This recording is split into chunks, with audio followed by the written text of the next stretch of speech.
Bismillahirrahmanirrahim. Assalamualaikum warahmatullahi wabarakatuh. Perkenalkan, saya Azza Mufida dari mahasiswi Magister Pendidikan Bahasa Arab Universitas Darussalam Gontor, Kampus C. Izinkan kami untuk mempresentasikan penelitian magister kami dengan judul Pengembangan Media Pembelajaran Interaktif Nearpod berbasis gamifikasi untuk meningkatkan penguasaan morfologi bahasa Arab di Pondok Modern As-Salam. Tahun ajaran 2026-2027. Adapun masalah yang melatar belakangi penelitian kami yaitu pertama, berdasarkan dengan literatur yang telah kami telaah bahwasanya karakteristik ilmu sorof itu bersifat abstrak sehingga menuntut pemahaman terhadap pola perubahan kata secara sistematis. Maka dari itu, siswa bergantung pada penjelasan guru, khususnya karena sebagian besar siswa merupakan pemula dalam mempelajari sorof. Nah, kemudian dengan latar pendidikan yang non-Islam juga. Kemudian, hal ini diperkuat oleh kondisi nyata di Pondok Modern As-Salam, bahwasanya pembelajaran sorof masih menghadapi beberapa kendala, yakni yang berdampak pada rendahnya motivasi dan penguasaan siswa terhadap materi ini. Nah, penyebab dari rendahnya motivasi dan penguasaan siswa terhadap materi sorof ini yaitu pertama, lemahnya kemampuan berbahasa siswa. Kemudian dominasi metode teoristik tanpa adanya praktik. Kemudian kurang memanfaatkan fasilitas yang ada, serta kurang optimalnya bimbingan guru dalam penyampaian materi. Nah, hal ini juga diperkuat oleh pemanfaatan media tradisional, yaitu dengan buku dan papangan tulis dengan pendekatan pembelajaran yang masih bersifat klasik dan konvensional. Nah, bahan ajar yang tersedia, juga kurang menyediakan latihan aplikatif sehingga menyebabkan kejenuhan dan menurunnya motivasi serta minat siswa. Seperti itu. Kemudian rumusan masalah yaitu pertama, bagaimana proses pengembangan dan penerapan Nearpod berbasis gamifikasi untuk meningkatkan penguasaan morfologi bahasa Arab.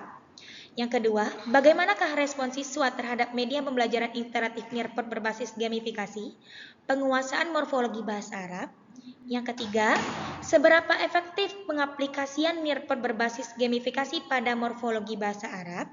Nah, kemudian tujuan dari penelitian ini yaitu pertama, mengetahui proses pengembangan dan penerapan Nearpod berbasis gamifikasi untuk meningkatkan penguasaan morfologi bahasa Arab. Yang kedua, menelaah respon siswa terhadap media pembelajaran interaktif Nearpod ini.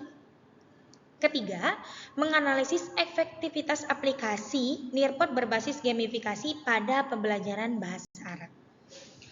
Nah, pada penelitian ini memiliki dua manfaat, yakni pertama yaitu manfaat teoritis yang mengharapkan bahwasanya dapat mengeksplorasi media pembelajaran interaktif Nearpod berbasis gamifikasi untuk menciptakan lingkungan belajar yang lebih interaktif dan inovatif. Kemudian yang kedua itu ada manfaat praktis, yaitu ada 4, ini ada bagi peneliti, bagi guru, bagi sekolah, dan bagi pembaca. Nah, untuk melandasi penelitian kami, maka terdapat kajian teoritik untuk kajian teoritik. Yang pertama yaitu variabel terikat, yakni peneliti membahas tentang morfologi bahasa Arab, yang membahas tentang pengertian, kemudian karakteristik materi tersebut, tujuan dan lain sebagainya. Kemudian variabel tidak terikat yaitu membahas tentang media pembelajaran, Nearpod, serta pendekatan gamifikasi. Nah, kemudian membahas tentang hasil penelitian yang relevan. Nah, yang berkaitan dengan peneliti saat ini. Nah, yang pertama yaitu ada Dimas Yusuf Afrizal, Rita Karmila, Ahmad Ferdi, Oktaviani, Siti Sarah Abdullah, Akwam Hanif, Rizky Gunawan. Nah, dari 7 penelitian yang telah dirujuk oleh peneliti, terdapat kesenjangan atau kebaharuan di penelitian saat ini. Kebaruan dari penelitian ini yaitu adanya integrasi pemanfaatan media interaktif Nearpod dengan pendekatan gamifikasi pada materi morfologi bahasa Arab di pondok pesantren. Nah, dengan menggunakan metode research and development. Nah, untuk apa? Untuk mengembangkan materi tersebut, mengembangkan media tersebut sehingga dapat menjadi media yang efektif serta efisien untuk meningkatkan motivasi serta minat siswa terhadap materi ini. Kemudian metode penelitian. Metode penelitian yaitu di tempatnya yaitu di Pondok Modern As-Salam di Jawa Tengah, yakni yang akan dilaksanakan pada bulan Maret 2026 hingga November 2026. Adapun pendekatan peneliti yaitu dengan mixed methods, dengan desain mixed methods yaitu sequential exploratory atau sequential exploratory design. Nah, yang mana pendekatan ini yaitu mendahulukan penelitian kualitatif terlebih dahulu untuk menganalisis kebutuhan media, kebutuhan siswa untuk memenuhi untuk membantu siswa dalam memahami pelajaran. Kemudian baru diadakan pendekatan penelitian dengan penelitian kuantitatif seperti itu. Nah, metode yang digunakan adalah research and development dengan model pengembangan medianya itu adalah ADI, yaitu analyze, design, development, implementation dan evaluation. Nah, apa sih alur dari penelitian ini? Yang pertama yaitu analisis. Pertama, peneliti melakukan observasi, wawancara, dokumentasi, serta angket untuk mengidentifikasi kendala pembelajaran morfologi, bahasa Arab atau materi sorof di sekolah tersebut. Nah, kemudian untuk apa? Untuk menganalisis kebutuhan media sehingga dirumuskanlah tujuan dan spesifikasi produk yang akan dikembangkan. Kemudian yang kedua adalah desain atau perancangan.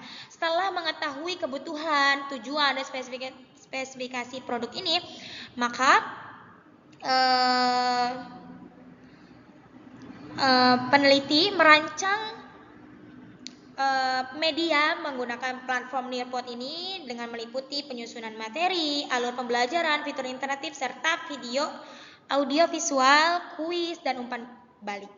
Kemudian development. Nah, tahap ini berupa pembuatan media pembelajaran sesuai dengan rancangan. Nah, kemudian setelah selesai dibuat, diberikan divalidasi oleh ahli media dan ahli materi. Nah, sehingga hasil validasi tersebut dapat menjadi dasar perbaikan untuk diuji coba sebelum diuji coba. Kemudian implementasi. Media pembelajaran diterapkan kepada kelas sebagai uji coba untuk menilai kelayakan penggunaan media. Nah, sebelum mengaplikasikan media tersebut, peneliti menerapkan pretest. Nah, setelah penggunaan media tersebut, peneliti mengadakan post test. Nah, untuk apa? Nah, untuk dievaluasi. Nah, makanya dari terakhir itu ada evaluasi untuk menganalisis data pretest dan post test untuk mengetahui apakah media Nearpod ini, media interaktif Nearpod ini dapat efektif untuk dijadikan media pembelajaran morfologi seperti itu di pondok modern gitu. Nah, dan terakhir itu pembuatan artikel ilmiah dan laporan penelitian. Kemudian populasi dan sampling. Populasi yang akan digunakan oleh peneliti yaitu 80 siswa. Nah, pada tahap kualitatif sampling data yaitu dengan menggunakan purposive sampling. Nah, yaitu dengan menggunakan purposive sampling. Kemudian untuk kuantitatif menggunakan sampel jenuh seperti itu. Yang kedua, teknik pengumpulan data terdapat dua, yaitu kualitatif dengan wawancara, observasi, dokumentasi, dan angket, sedangkan kuantitatif menggunakan tes. Teknik analisis data yaitu dengan kualitatif yaitu dengan analisis deskriptif, kuantitatif dengan analisis deskriptif, uji prasyarat, interpretasi hasil, dan uji hipotesis. Sekian dari kami, mohon maaf jika terdapat kesalahan kata dalam penyampaian presentasi kami. Mungkin sekian dari kami. Jazakumullahu ahsanal khair. Assalamualaikum warahmatullahi wabarakatuh.